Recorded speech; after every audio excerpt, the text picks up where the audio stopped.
I want to look at Samuel tonight, 1 Samuel. So you have your outlines for 1st and 2nd Sam there. And then you have your introduction to the book. And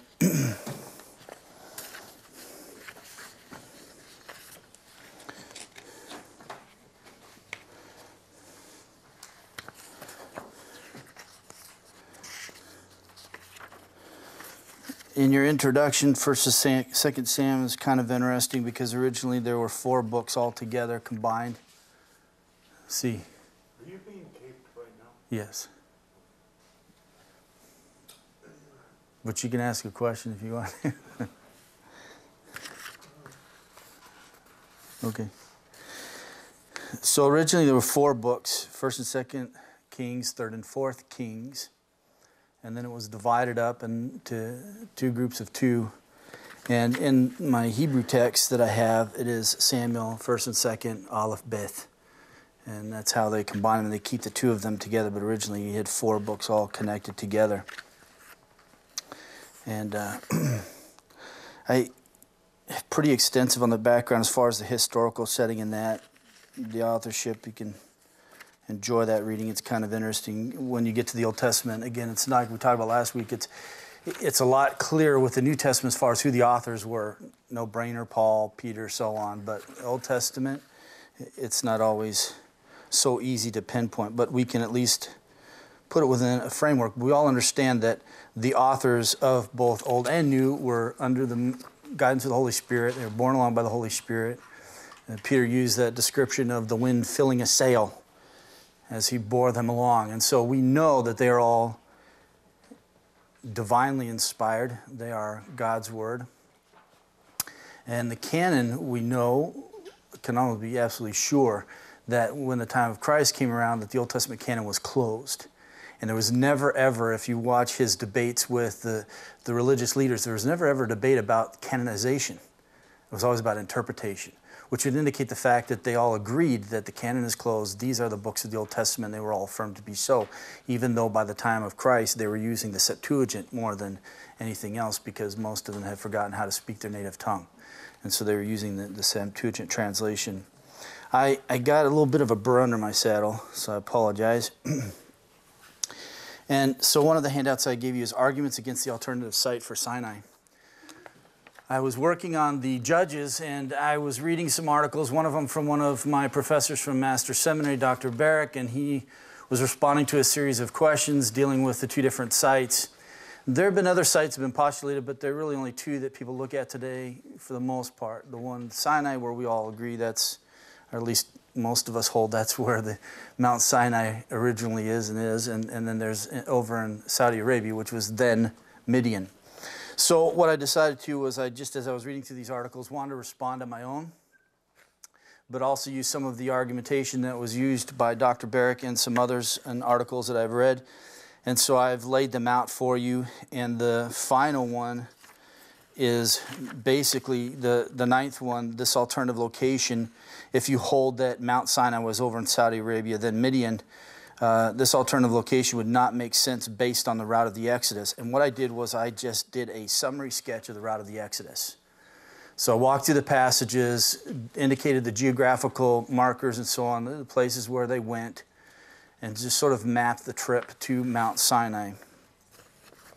So I just lay out some of the arguments for you, but I begin with a simple introduction. There's a certain amount of irony in argue that the Mount Sinai is in Saudi Arabia, Midian. Essentially, you're saying that you're taking Mount Sinai out of Sinai. And to me, it's kind of like, well, conversation ends there. It's not like the Hawkinson Cafe down the street, right? It started off in Hawkinson, it took the name, and then you moved it over here. You don't move a mountain. It stays where it is.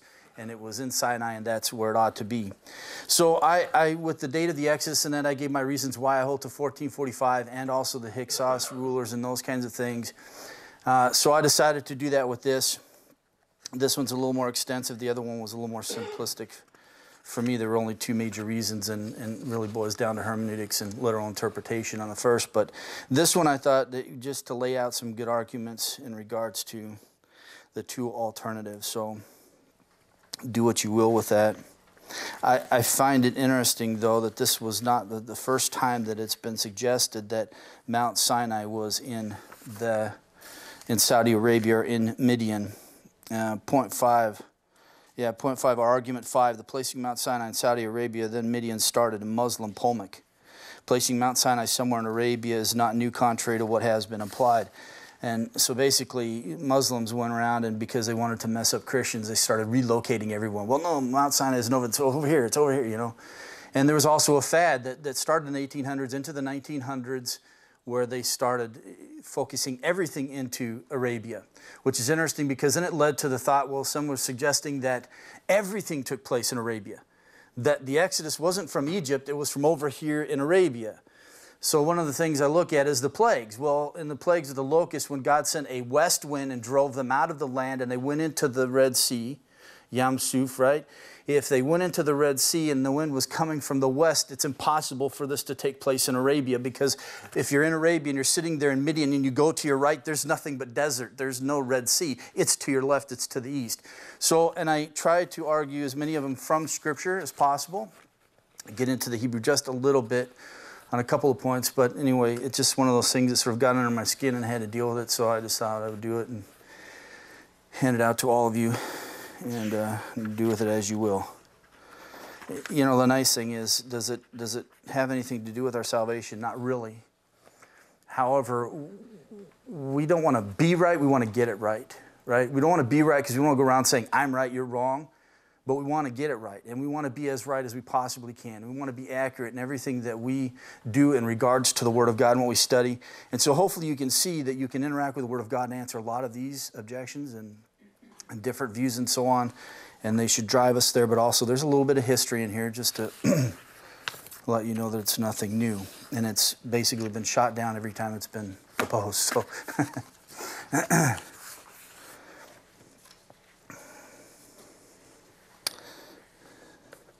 the other thing for me is that, you know, when I think about it, you think about Mount Sinai, it's been held long before Constantine, which was in the 300s AD.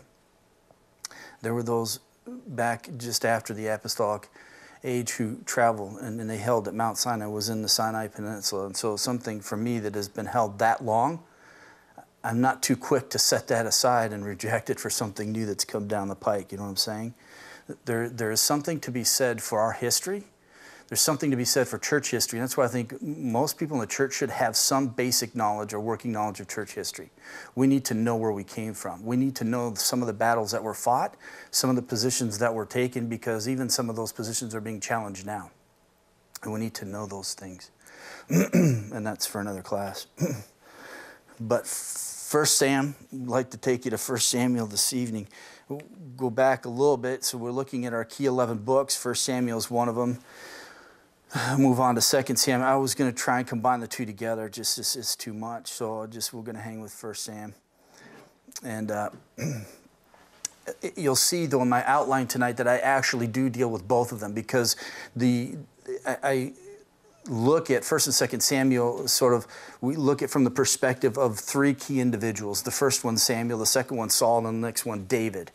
And David's going to start in chapter 16 of 1 Samuel, but he's going to be the key figure all the way into 2 Samuel. So really the end of my outline tonight and lecture is going to look all the way into 2 Samuel, and I put that period as to David, and then we'll come back and look at the two books together and see the ups and downs, which we've seen all along. But so we've looked at Judges and Ruth and looked at those hand in hand.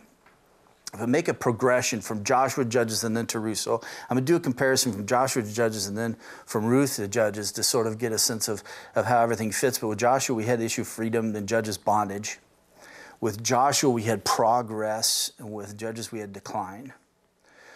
With Joshua, we had conquest through belief, but with Judges, we had defeat through disbelief. And it's really cool to go back, keep going back through books and refining what you've learned over time and taking new things that you've learned and incorporating that. I had a great discussion with my dad today about Romans 9 through 11, and now I'm going to have to go back to Romans 9 through 11 and spend a little time meditating through there again because of some of his thoughts that he has had, but it's nice to be able to do that. We just keep going back and doing that. So I've done that with these books. But with Joshua, we have Israel served God, 24:31. We had Israel served self, 21:25. And this is such an important issue. You know, Jesus talks about a kingdom divided against itself will fall, right?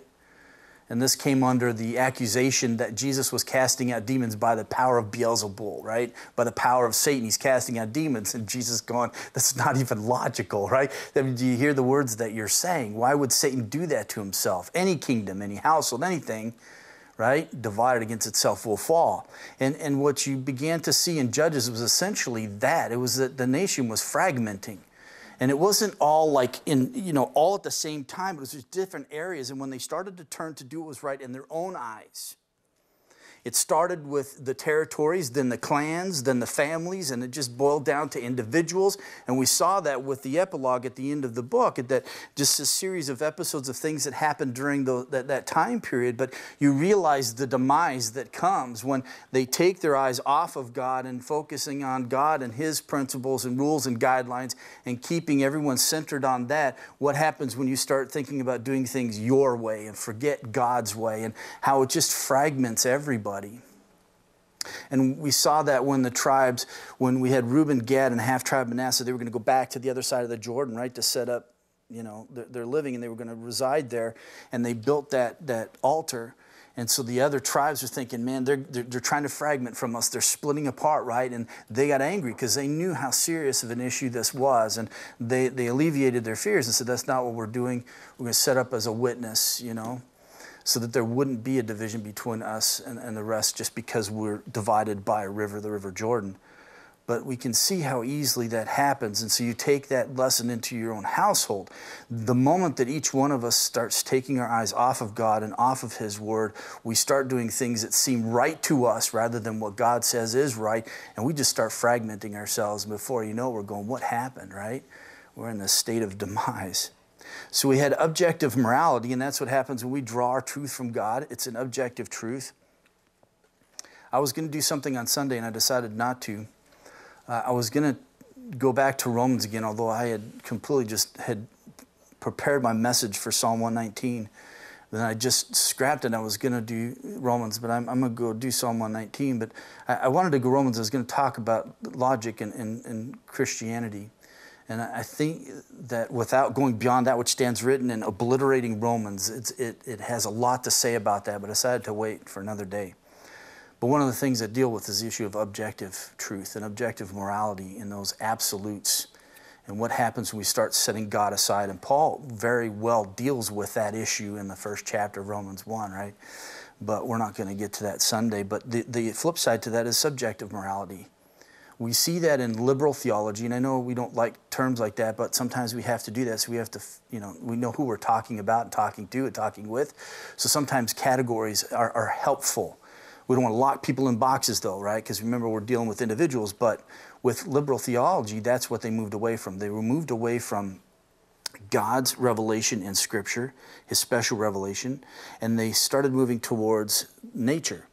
But when they started to do that, then it started to turn towards man, because how do you perceive, all this stuff in nature? And they started coming up with a natural theology. And they started to say, look, you don't need the Bible.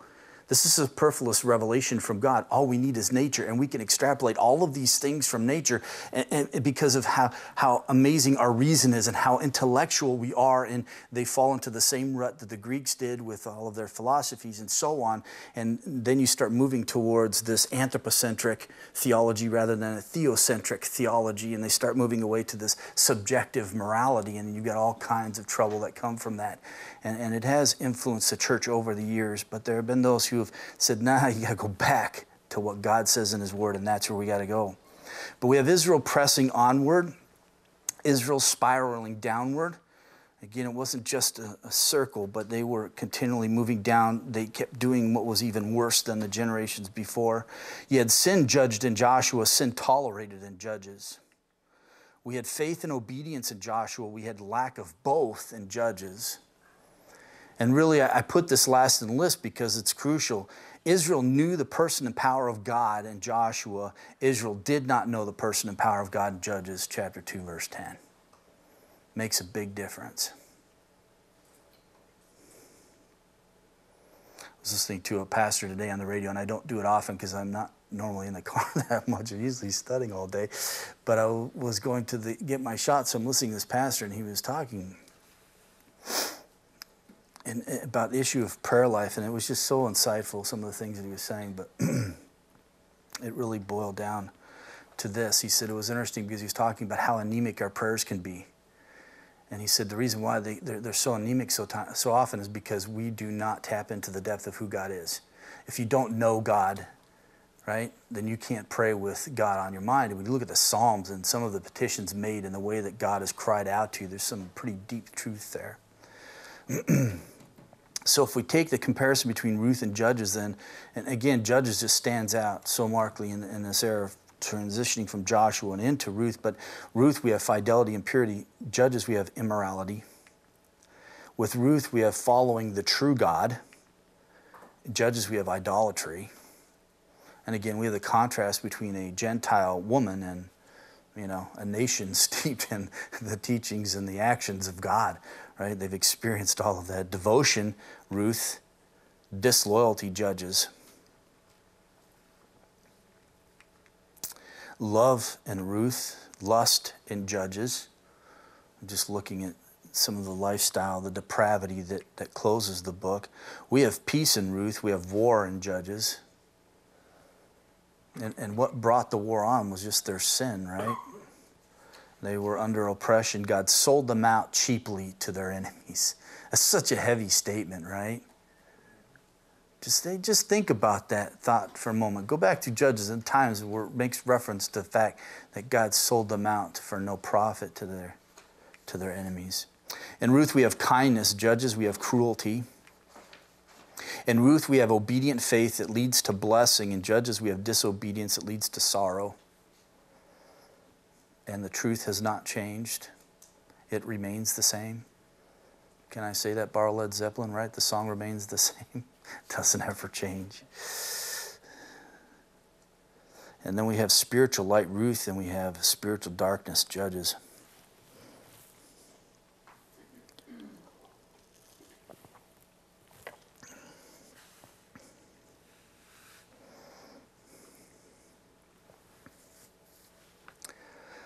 I was thinking back through Ruth, and I put the names up here, but it was interesting. I was thinking back through Luke.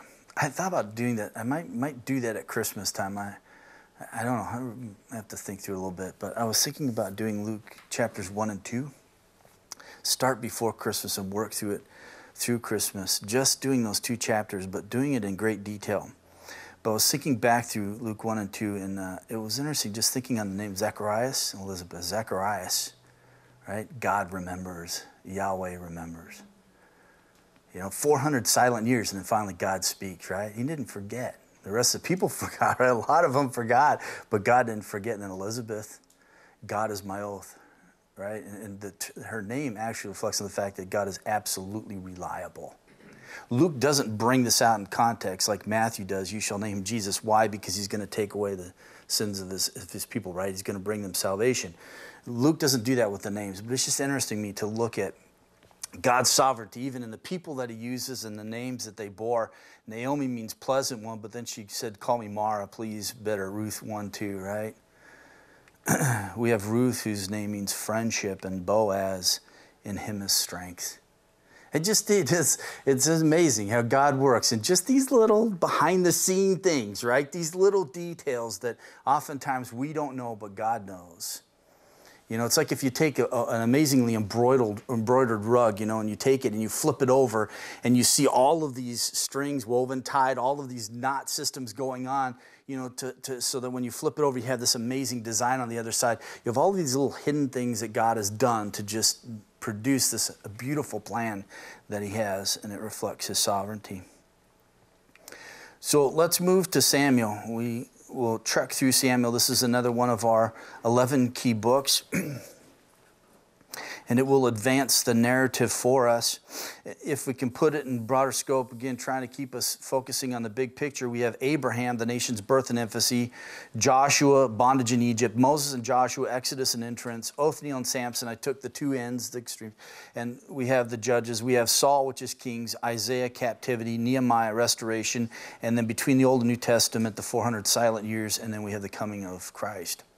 And so this is where Judges fits in all of this. Just to remind you, God's revelation is progressive. We have to remember that in interpretation. Far too often, we'll look at it tonight, far too often we take things from the New Testament and shove them into the Old. We try to read Christ into passages where he's not there. And sometimes he's there and sometimes we overdo him there. And we'll see one of those passages tonight looking at 1 Samuel. So 1 and 2 Samuel, Shemuel. This is it's just always interesting, the names. I can't even get into all the names, place names and things like that. It's just interesting the way that we translate them, transliterate them, and how they come out. We just have good old Sam, Shemuel. It just sounds so amazing, doesn't it? God hears, listens. Key elements, key word, king. Key chapter, chapter 8, the first king in Israel. This is when the people are going to petition.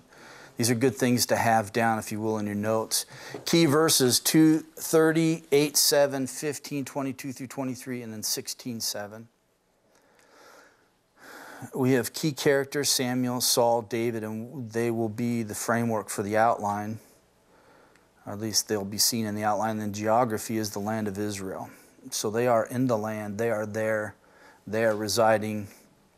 And there's going to be trouble. When we come into the book of Samuel, we're presented with two themes. The first is the problem of leadership of God's people, Israel. Difficulties. Samuel's going to be a final judge. It's interesting because even when you think about the judges, the way that they function, like in the day of Moses, they're more municipal. They weren't military. They didn't have sort of this political power and so on. But when you look at Samuel, even he sort of steps out from the others because he even fulfills a priestly role, right? And so it's like he's not necessarily locked in this nice little box along with the other judges. He's a very unique place in the flow of Israel's history and God's redemptive plan. And it's just one of those reminders, you know, we try to box people in. We put them in nice little categories and things like that. And we just have to be careful that we don't overdo, you know.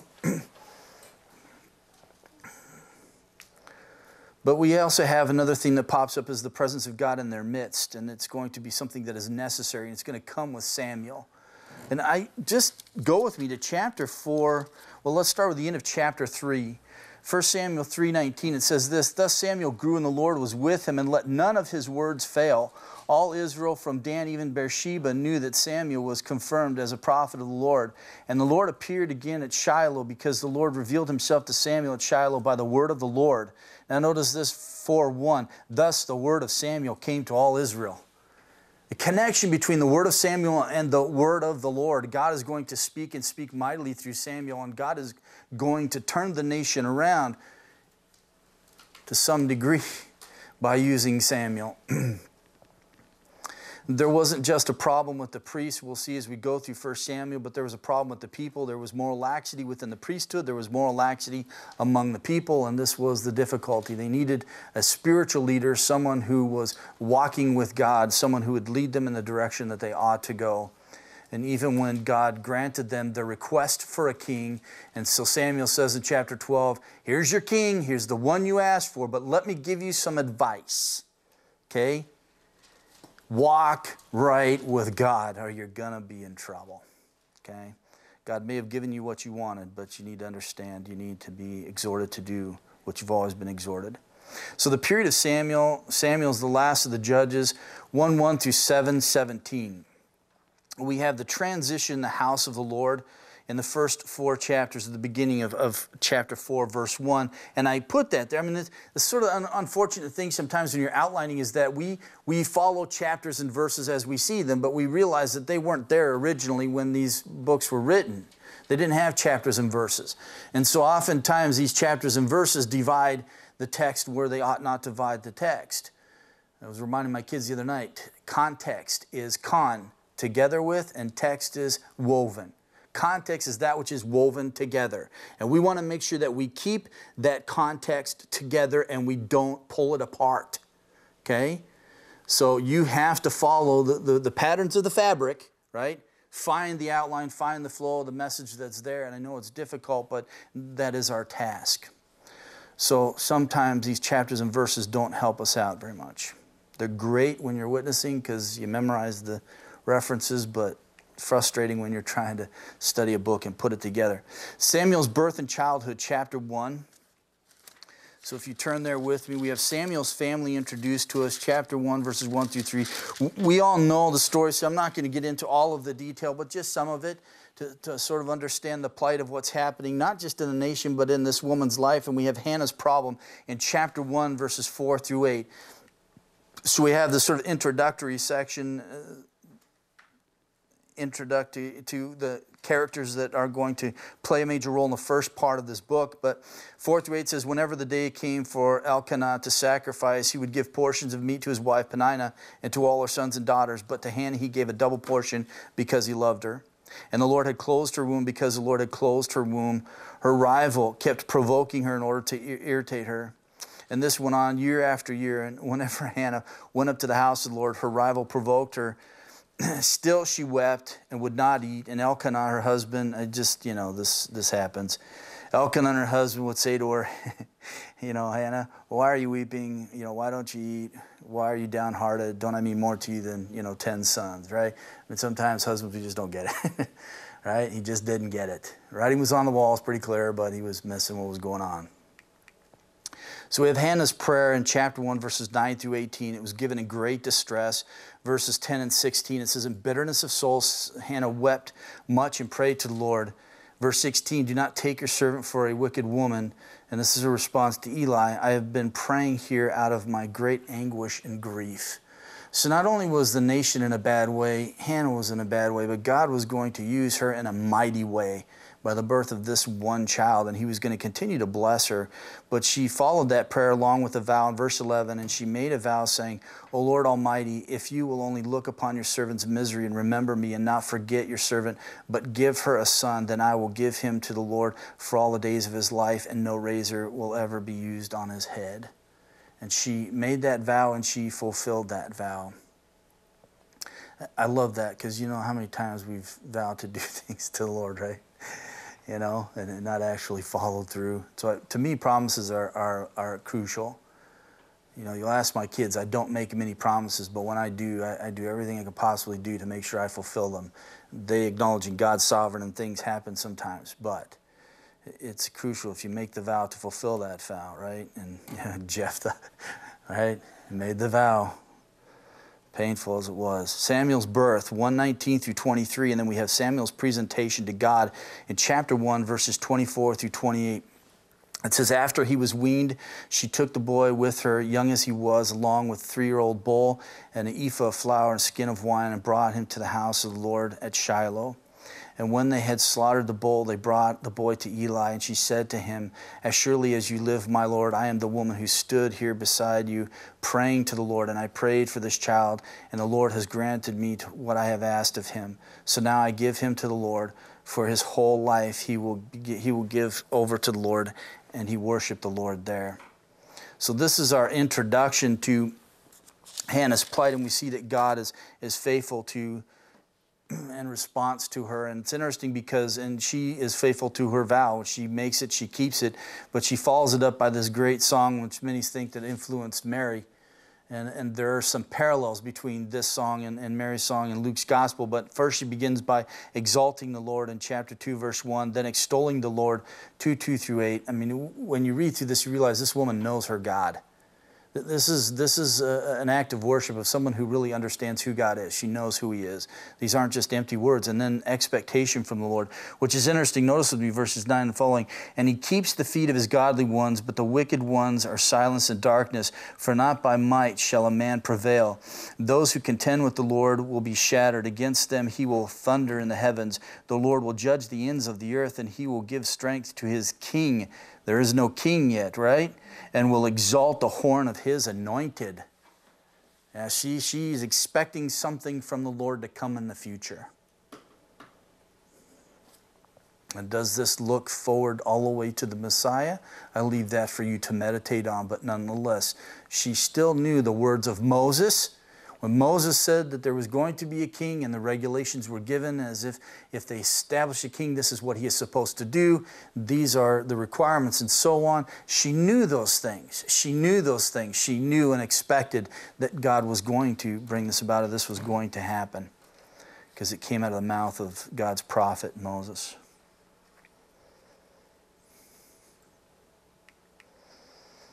And then we have the situation at Shiloh chapter 2, verses 11 through 36.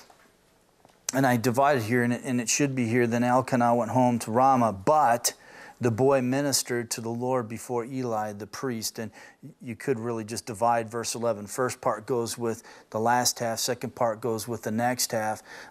But nonetheless, that's how I fit in the outline. Now, I want to show you something. I'm just going to walk through the outline, just show you the different movements. We have Samuel's progress in 2:11. Then we have the sins of the priesthood in chapter 2, verses 12 through 17. And ASB nicely gives us the title, The Sin of Eli's Sons. Okay, so follow the pattern. Then we have Samuel's family blessed and his further progress. And it's summed up in verse 21 of chapter 2.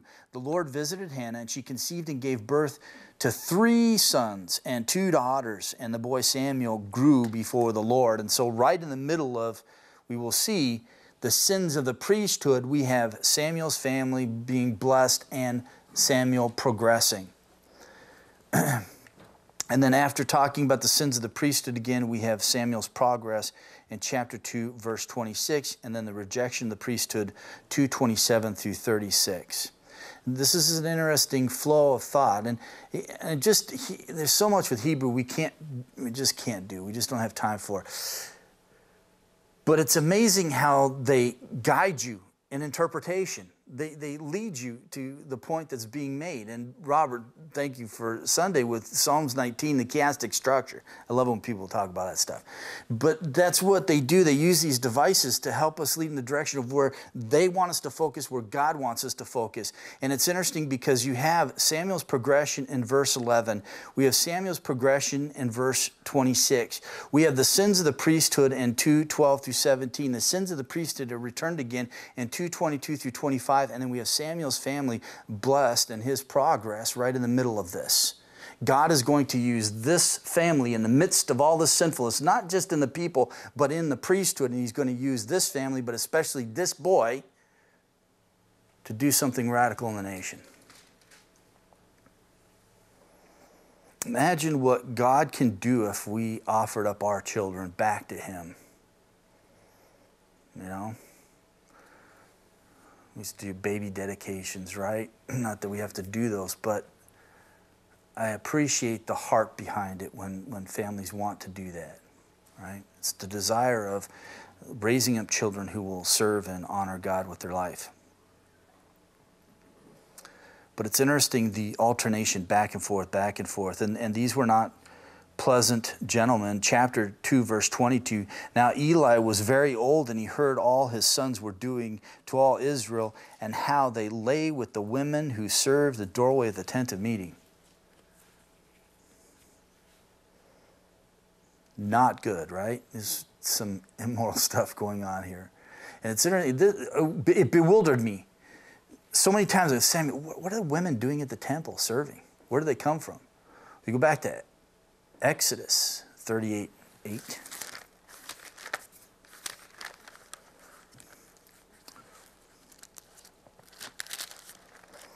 Two passages I just leave you to think on, very interesting to me, because I wrestle with this. What in the world are women doing there?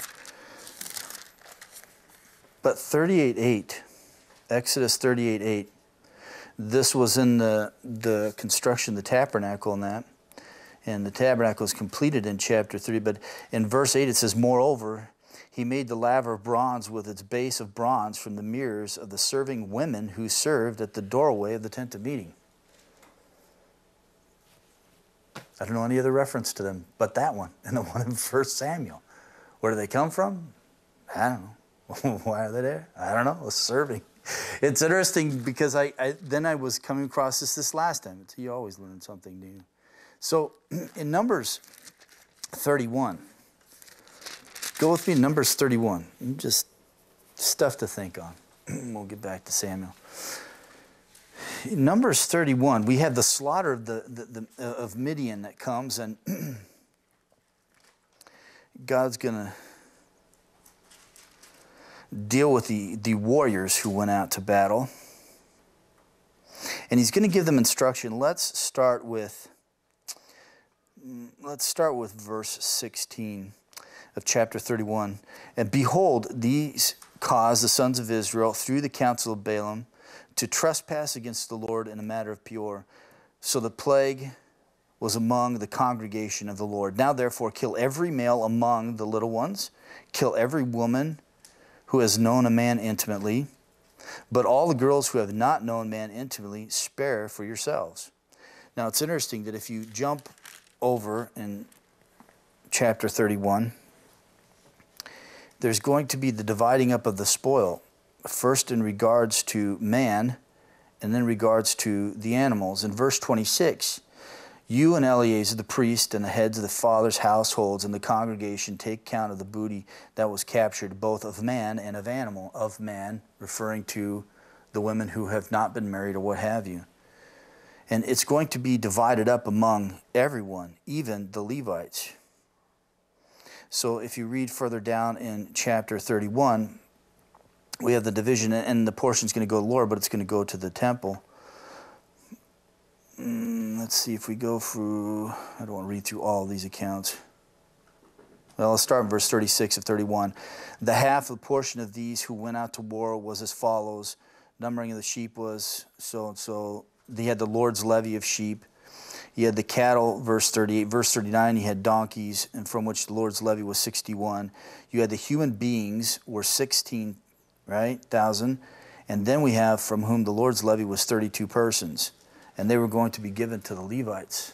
And likely that these women, when they were apportioned out, they were going to be used as serving at the tabernacle, the temple. You know, is that the case we have with 1 Samuel? Don't know. That just food for thought. That has always plagued me. Who were these women? Why are they there? I don't know where they came from. This is really disturbing to me, and now I sort of have an idea that I still don't know why they're there. But anyway, back to Samuel, 1 Samuel. A little bit of a detour. 1 Samuel chapter 2, but obviously Eli's sons were not godly men. They were not walking in the ways of the Lord. They were taking full advantage of their role in ministry and abusing it greatly. So in chapter 2, verses 27 through 28, we have a review of the selection of Eli's ancestors. And this is where pronouncement of judgment is going to be placed on Eli. We have the revelation to Eli that his priesthood would end at verses 29 through 33 of chapter 2. And then we have the revelation of the raising up of a faithful priest, chapter 2, verse 35. So verse 35, it says this, but I will raise up for myself faithful priests who will do according to what is in my heart and in my soul, and I will build him an enduring house. Now some say that's Christ. It's the Messiah. Problem, into verse 35, and he will walk before my anointed always. The anointed, I think, is referring to Christ. Well, how can Christ walk before himself? All right? So the first part of verse 35 is not referring to Christ. It's actually referring to the line of Aaron. And so basically it's talking about the fact that when we look down the line of 1 Kings, we're going to see that Abiathar, the descendant of Aaron, son of Ithamar, is going to be set aside, and now Zadok is going to be put in his place. Okay, so if we look at Aaron's family line, it goes like this. Earlier on we saw, where's my pointer? I don't know where it is. Earlier on, we saw that the line of Eleazar was functioning as priest. Then we have Ithamar, Eli, his sons Hophni and Phinehas. These three are going to die. God says your line's going to be cut off, but it doesn't happen right away. It happens down here with Abiathar. He's going to be replaced by Zadok, and that's going to happen during the time of Solomon. And he's going to reflect on the fact in 1 Kings, this is fulfillment of what God said to Eli. But let me show you something. This goes all the way back to Numbers chapter 25. It's just great to watch how God works. So in Numbers chapter 25, there was the sin of Peor, okay? Phinehas has this great zeal, the zeal of God. He has the jealousy of God, the Lord refers to. In chapter 25 of Numbers, verse 10 and following, then the Lord spoke to Moses, saying, Phinehas, the son of Eleazar, the son of Aaron, the priest, has turned away my wrath from the sons of Israel, and that he was jealous with my jealousy among them, so that I did not destroy the sons of Israel in my jealousy. Therefore say, behold, I will give him my covenant of peace, and it shall be for him and his descendants after him, and a covenant of a perpetual priesthood, because he was zealous for his God, and made atonement for the sons of Israel. God is now reestablishing the priesthood back in the line of Eleazar, according to his promise, all the way back in Numbers 25. You can sit there and watch the progression of the priesthood and who was serving and think it's never going to come back. It's just going to stay in this line, and it's just going to keep branching off, branching off, branching off. But God in His sovereignty and in His providence, He allowed this to happen, but He was going to use this moment now in His plan to bring it back to Phinehas like He promised all the way back in Numbers 25. So when you look at Ezekiel's such a great book. I was reading a portion of it one time when I was in Russia, and I was reading this section. I could not believe God would say such a thing. Seriously, it floored me. So then I went to a friend of mine was there from the States, and he was teaching a class. And I said, "Let me share with you what I read in Ezekiel this morning." So I shared with him. He's like, "God did not say that. It is not in the Bible, dude." And I said, "It is. I read it this morning, you know." So he went and read it, and I told him he has to be in NASB or King James, because NIV didn't like it, so they smoothed it all over, and they took a bunch of stuff out, right? I said, "Read." He came and he's like, "I cannot believe it's in there." It's pretty harsh. But if you notice with me in Ezekiel chapter 40, this is the turning in the book of Ezekiel. Some of us refer to chapter 40 on of Ezekiel as being the holy of holies of all millennial teaching or prophetic word. This is a section in which Ezekiel is going to reveal the temple, the millennial temple, when Christ is going to come and reign for 1,000 years. If you want to square away your eschatology, this is a good place to go. It's in chapter 40 that he's going to deal with the issue of the priesthood, that is going to be returned to the line of Phinehas, and if I can find my verse here, and then it's going to be to the line of Zadok.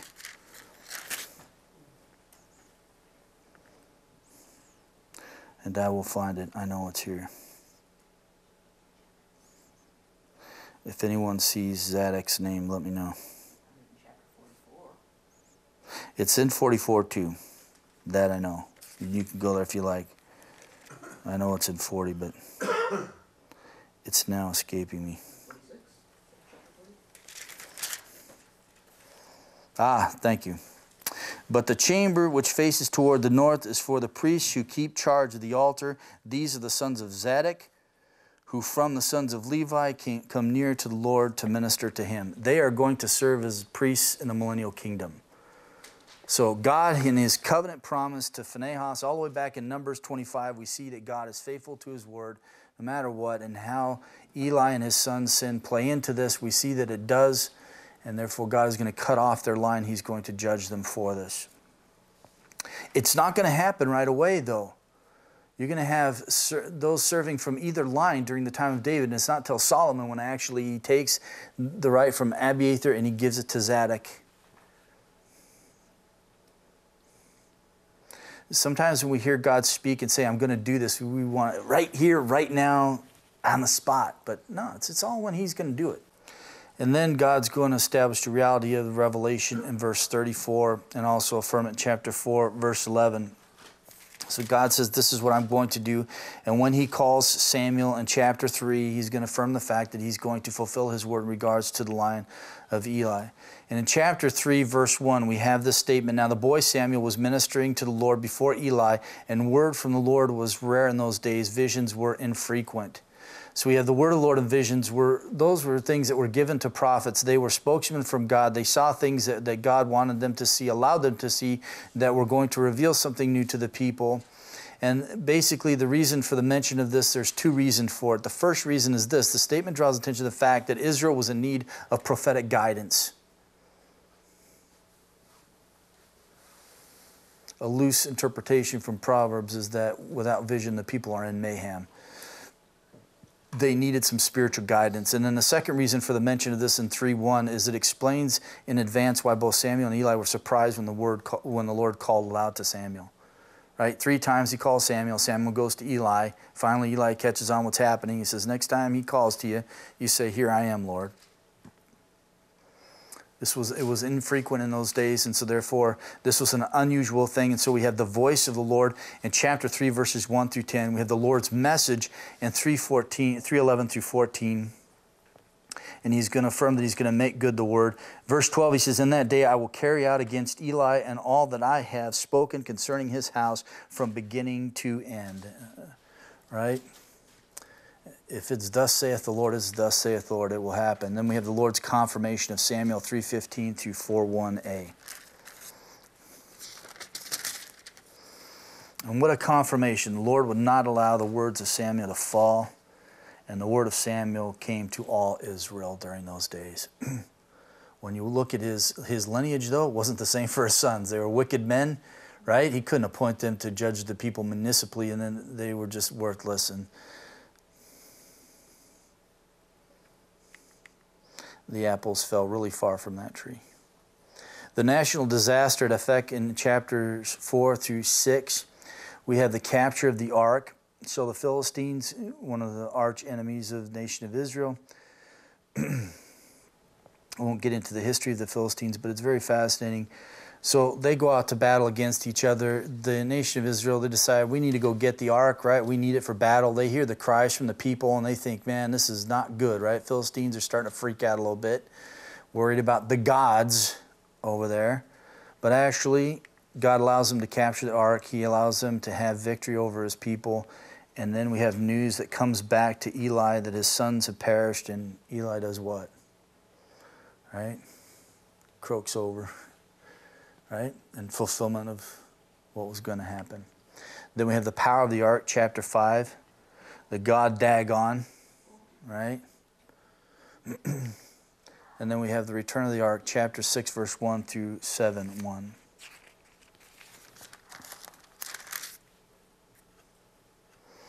So it wasn't just enough for the nation of Israel to have the ark with them. They needed to be walking in the way of the Lord. Just having the ark wasn't good enough, right?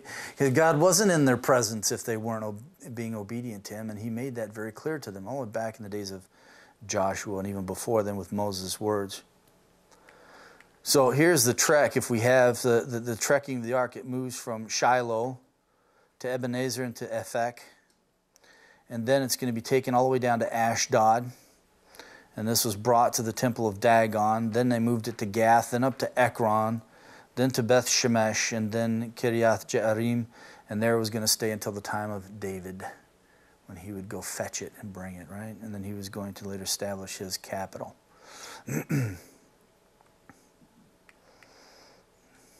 Then we have the national restoration and victory under Samuel 7:2 through 17. Samuel subdues the Philistines at Mizpah. Great victory. And so, again, we see that he's functioning like a judge, not just municipal. He also had a hand in military action. And we're going to see that he also had a strong hand when it came to Saul. If I'm going too fast, let me know and I'll slow down to you. But as we transition the period of Saul, the nation wants a king like everybody else. Chapter 8, we're going to see that even during this time period, Samuel still has power. He's got some clout still from God. He didn't relinquish everything. Even when Saul was made king, he still had authority.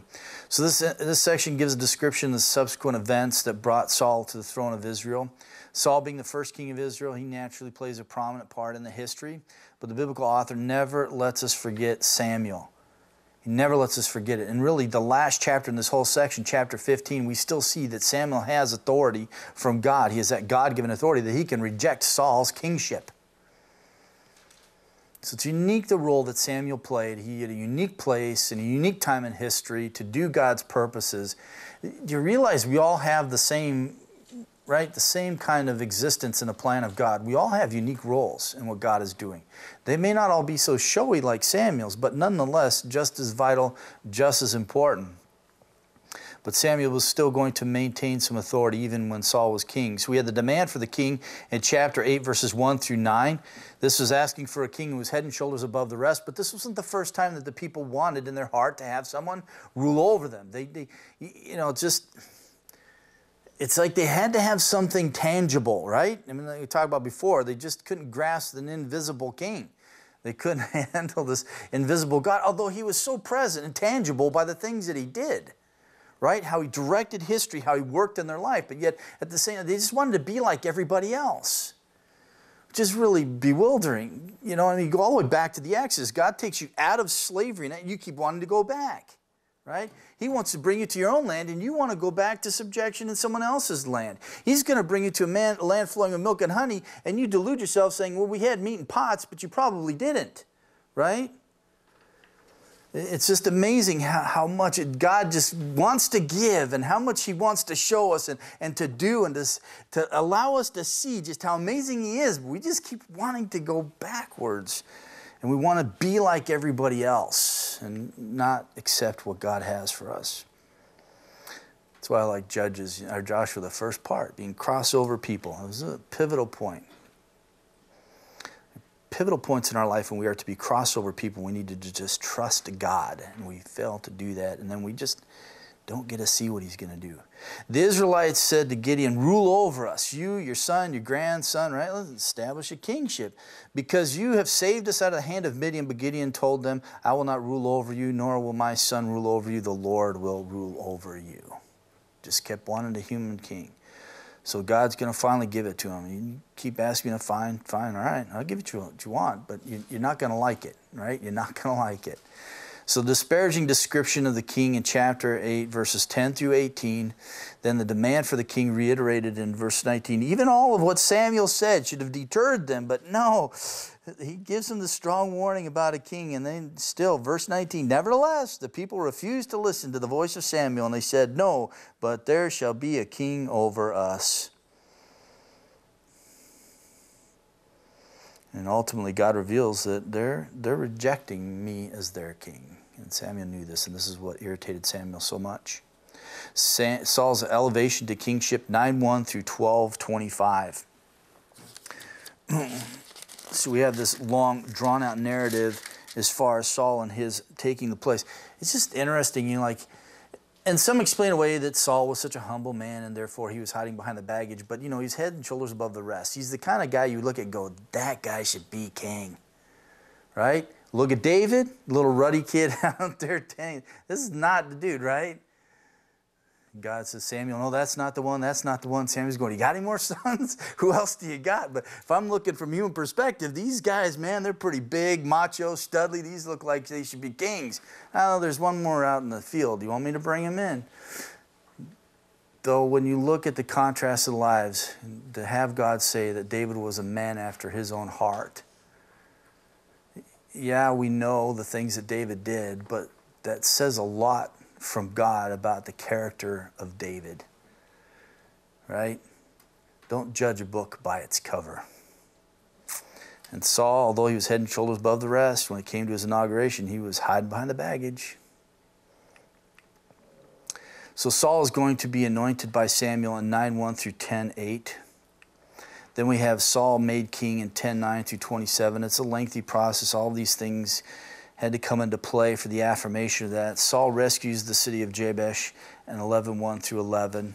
Saul confirmed as king 11:12 through 15, and then Samuel's farewell speech in 12:1 through 25. It's a pretty heavy speech. I just sometime go and read it, you know. The character of Samuel, it's amazing. He just lays out his ministry before the people. He was a godly man. Did nothing for profit, took nothing from anyone. He was always a man who was above board, and there was no one who could bring accusation against him. He was a man who was above reproach. It says a lot. Saul's decline as king, 13:1 through 15:35, and this is going to bring us to the end of 1 Samuel. But we have Saul rebuked by Samuel in 13:1 through 15. Then we're going to have Saul's struggle with the Philistines. We'll come back next week and look a little more at Saul's demise and the struggles of David. But we have Saul's struggle with the Philistines, 13:16 through 14:23. Then Saul's inept leadership, 14:24 through 46. Saul's further conflicts, 14:47 through 52. And then Saul's rejection in 15:1 through 35. He finally pushed the limits. Enough is enough. Samuel says, you have been rejected by God. I don't want to ever hear that said. You know what I'm saying? Who does want that? Don't want to hear that said at all. But you remember, you think about this, Psalm, David says, take not thy Holy Spirit from me. Restore unto me the joy of thy salvation. See, this was in a day when the Holy Spirit did not permanently reside upon God's people.